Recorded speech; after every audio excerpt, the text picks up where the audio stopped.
And even our gallant captain, Ibrahim Traoré, even he's having to fight these same so-called rebels that in any other country would be called Islamist fanatic terrorists, ISIS, Al-Qaeda. Well, unless it was in Syria, of course. The fluidity of definition, the ontology of all this is simply bewildering.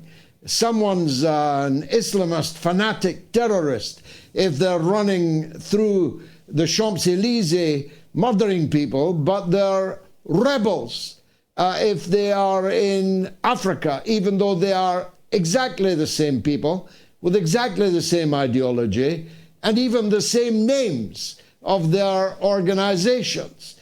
Tell us how Burkina Faso is coping with this terror threat.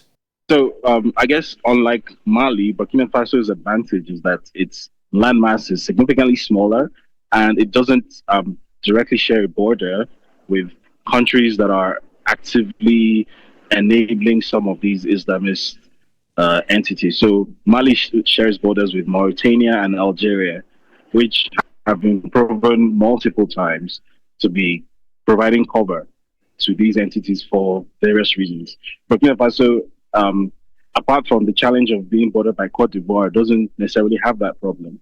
So it's less, I guess, prone to these, large-scale attacks that keep on happening in Mali. Which is not to say that Burkina Faso has got away scot-free. It hasn't.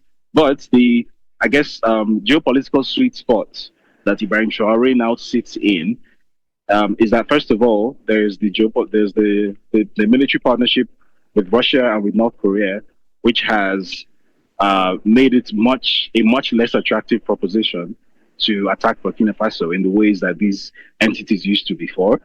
And then secondly, and perhaps just as importantly, the immediate southern neighbor of Burkina Faso, Ghana, is now very closely aligned with what Ibrahim Traoré is trying to do.